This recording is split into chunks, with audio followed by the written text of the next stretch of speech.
It's May. I've been in America for 6 months. Can you believe this? Oh, snap. Hectic, right? Yeah. Time's flying like a train. The trains don't fly. Not in your universe. Anyways, let's talk about a couple of things. Number one, my brother's band just released a new song, so you can go check that out down below in the comments or in the card right up there. It's kind of fly. It's a cover of a popular pop song. I like it. You may not. I don't. Just check it out. Do me a service. And do yourself a service by thinking of the existential question of the day, which is, does a female centaur use the human half or the horse half to feed their young? I'm not, yeah. I mean, which one would be more succulent? Which one would have better memory glands? I don't know. Who wins in milk production, horse or human? I don't know. What does a female centaur do? Reece is losing it. And I'm gonna lose nothing by talking about NVIDIA, because you guys always seem to really like that, because we got some information coming out about Ampere, at least according to a video that was posted a week ago, which I'm just now getting around to, by Moore's Law is Dead, talking about some Ampere details, which you can take for a grain of salt because Moore's Law is Dead quoted his insider sources, but we obviously don't have a way to externally verify that. So hold on to it, but it also kind of lines up with other things that I've been hearing in the industry. So this is more likely to be true than other things, but we can just have a discussion surrounding this. So number one is basically every card that you bought recently is useless and obsolete and doesn't matter anymore. RTX cards, just obsolete. Why would you get an RTX 2080 Ti when the RTX 3060 can smack it in the face?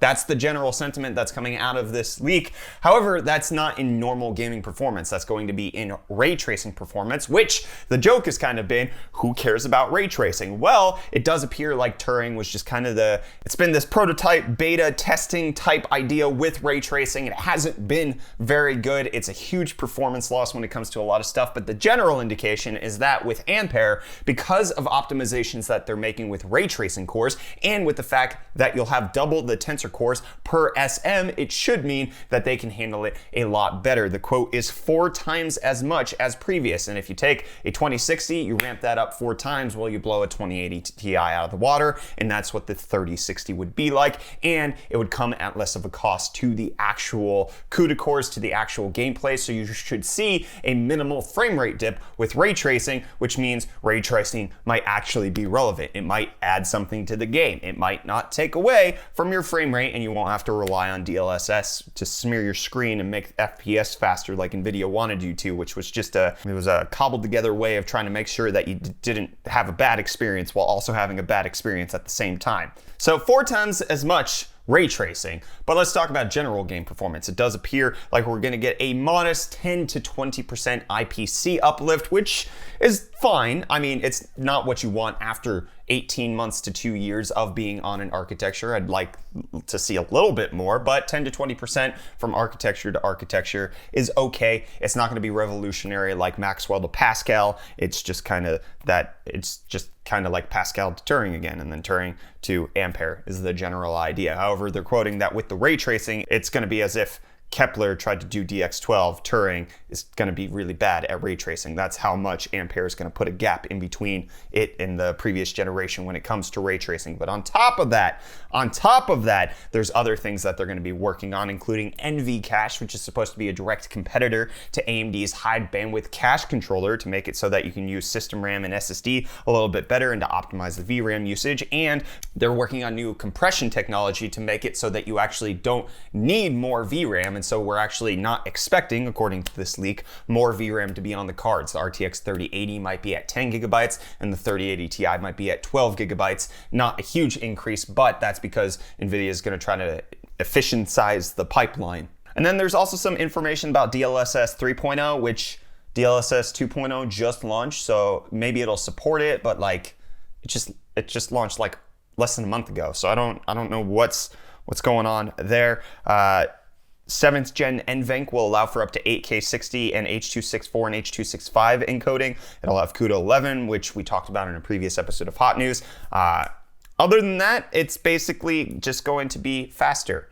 20% faster on normal gaming, 400% faster in ray trace gaming. Seems to be a decent upgrade. There will be no GTX version. We've heard that a couple of times. It's only going to be RTX cards because of the improvements that NVIDIA has been able to make on the ray tracing side of things. So it should make that good. We'll obviously find out more about Ampere this coming Thursday. NVIDIA is holding its GTC keynote May 14th at 6 a.m. Pacific time. So you can come watch us here live. We're going to be showing you guys that. So twitch.tv/UFDisciple. Come check it out on Thursday. We'll watch it together. We'll talk about it. It'll be a jolly old time. But while we're on the topic of graphics cards, let's talk about Intel's, because there's new information and new benchmarks coming out about the DG1, the 96 compute unit little baby card. Well, turns out, according to all of the information that's coming out, that this will not be a consumer desktop card. It will be a mobile card, which is good news because it's kind of pathetic. It's not what you really want. It's not pathetic. It's just like, it's not awe-inspiring. Intel's first dedicated GPU, and you're just like, I could have sneezed that out. So the 96 compute unit is supposed to have roughly 2 teraflops of performance, which isn't that bad, 768 cores, but on mobile, it's comparable to the Renoir APUs that are out there. So Intel would be able to compete with AMD on the low-end mobile APU side of things with the DG1, which is good enough. I just want more. That's me personally. This doesn't bum me out. I want more. Intel, give me more. I want more. Show us what you got, which is a lot more vulnerabilities. New security vulnerabilities, this time not in the processors, but in Thunderbolt. Oh dear. There's an unfixable flaw in Thunderbolt that allows somebody to unlock any PC in less than 5 minutes. What? As long as you have the dedicated hardware. The caveat is you have to have physical access to the computer. But if somebody ends up getting into a storeroom of a bunch of computers and they happen to have Thunderbolt, there's a little doodad, $400 worth of components that you need to, you could just, and then you get access to the PC. That's how it works. The researchers that found it posted a video of them doing it. You can check it out. It's called Thunder Spy, which of course it is. That's a great name. So Thunderbolts, unfixable flaw. Physical access, obviously, which if somebody has physical access to your hardware, you got other big things to worry about, but still a little concerning. This is applying to all Thunderbolt devices pre-2019. The current Thunderbolt devices don't seem to have this flaw, but earlier ones do. So, just stick like mayonnaise in your Thunderbolt port. That should do it. That should keep the spies away. Solid advice. No, it's mayonnaise isn't a solid. It's like a gelatinous liquid. Yeah, it's like Jell-O. Anyways, let's talk about video games, just to get off the sad news about security vulnerabilities. Dirt 5, which got revealed at the Xbox Series X announcement last week, it turns out that it's also going to be released for PC, PlayStation 5, and Stadia. So don't worry, it's not an Xbox exclusive, in case you care about Dirt 5. And don't worry, EA is going to make sure that you get free patches for PlayStation 5 and Xbox Series X if you bought the game on the current console. However, they're not going to do it through Xbox's smart delivery, which is the way Xbox wants you to do it. They're going to do it through their own EA proprietary system, which will grant the free upgrade to those buying the game early and soon upgrading to the next-gen consoles. Yay, EA. Thanks for trying to make us think that you're doing good things, but you're still just a giant butthole, which is where you should be getting your sunshine. Reece, you want to tell us about the what's it called? Y'all ever heard of Sunnin? Sunnin. That's what Reece wants us to know about today. It turns out that GlobalFoundries may have given up on 7 nanometers to pursue sunning of computer chips. Excuse me? Yes. So this was actually big news when AMD decided to transition away from GlobalFoundries in favor of TSMC for their 7 nanometer parts because they had been on GloFo for forever. They had exclusivity agreements. Well, it turns out GloFo wasn't going to pursue 7 nanometers, but a report just came out from Forbes. GlobalFoundries is heavily into the silicon photonics manufacturing, actually accounting for 10% of the entire industry at this point, which silicon photonics, in case you can't parse it together, photonics, photons, light rays, it's all about sunning them computer chips. GlobalFoundries appears to be paving the way in different areas, just not where AMD needed it, but you gotta sun something. And the sun shines on the United States of America. Let freedom ring. Am I right, friends? There's now talk that Intel and TSMC will start to pursue building processor factories on US soil. It turns out that Intel and the CEO Bob Swan had a conversation with the US Department of Defense on April 28th discussing the best interest of Intel in the United States. coming together. This is a little weird. It's a weird report that's coming out talking about this because TSMC has been supposedly building a United States fabrication facility in Wisconsin for like the last good part of a decade. So, you know, they said that they were going to do it. Then they got a whole lot of money from the government, if I'm not mistaken, and then they still haven't actually made the foundry or anything. So, what's going on? I don't know. But Intel, TSMC, we need more chips in America. God bless the USA. Let's get off the USA hype train for a second. Let's go ahead and talk about Taiwan for a moment because Computex 2020 is looking more and more dire as the days pass. We talked about previously how Titra, the company behind Computex, has delayed it until September, but now it's been confirmed by DigiTimes that a lot of big players have pulled out. Gigabyte, MSI, and a bunch of others are not going to be at the trade show, and it looks like Asus is the only one who's still making preparations. But on top of that, AMD, Intel, and Nvidia are unlikely to participate at Computex this year, which just, I mean, why would you go at that point? There's not, you don't need a whole lot of press. Obviously, Computex has a lot more than just the big names. They have a lot of small vendors. It's really good for like finding suppliers for a lot of niche things that you might need, but it doesn't really apply to like the general tech consumer. So we might not get a whole lot. It just makes sense for them to do press releases at this point to make sure nobody dies. I'm gonna die though if I don't get a faster phone. I'll tell you. My first world problems, I have them up to here, just add another one, I'm gone.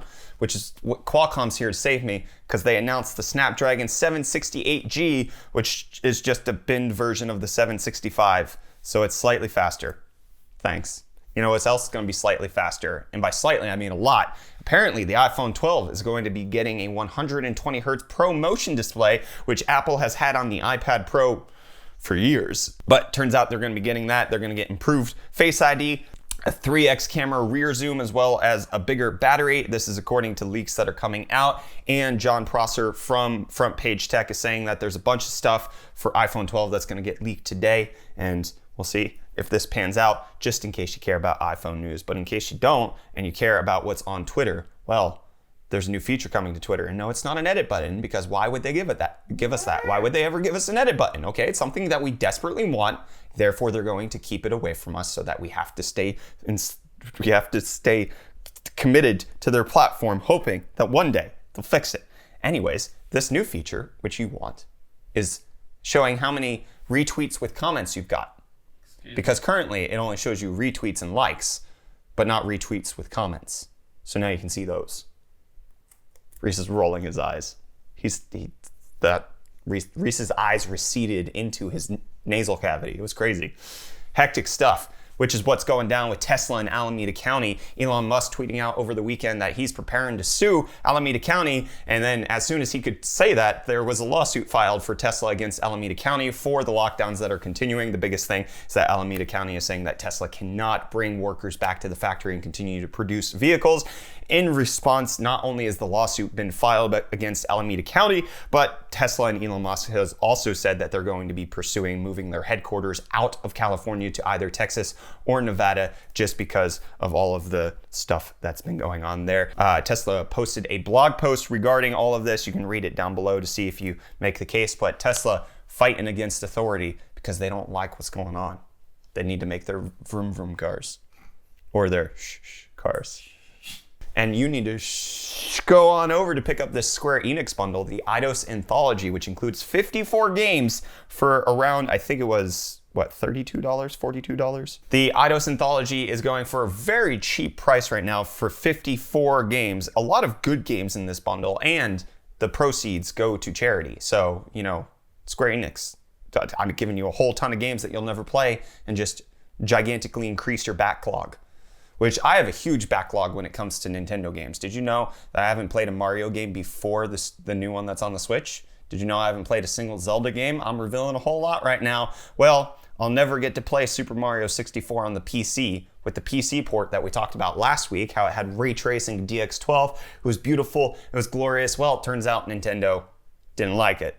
So they slapped him with a lawsuit. They got the video taken off of YouTube. Speaking of, we got our Nintendo Switch hacking video taken off of YouTube, which is not even hacking. We just showed you how you could boot into Android. Well, we got a complaint. We have a community strike warning for showing you how to install Android on your Nintendo Switch. Thanks, Nintendo. I hope you get scabies. And I hope that we get an answer to the existential question of the day, which is, does a female centaur nurse her younglings on the human half or the horse half? Or both? Or neither? Or maybe they feed them like this. Fecal pap is a pre-digested greenish goo. Like you know how a cow regurgitates cud? Right. Well, it's like that, except out of your ass. And you feed it to your child. Okay, that's gonna be it. I'm done. You are amazing. Thank you for watching Hot News. I will... Bye.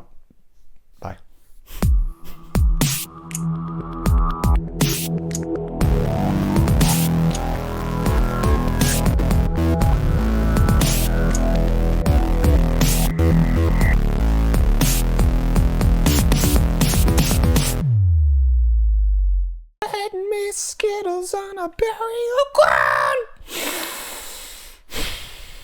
Experimental version of just initially prototype of beta festing Beta fisting? I said festing, sir. I heard something. There's no discussion of fists.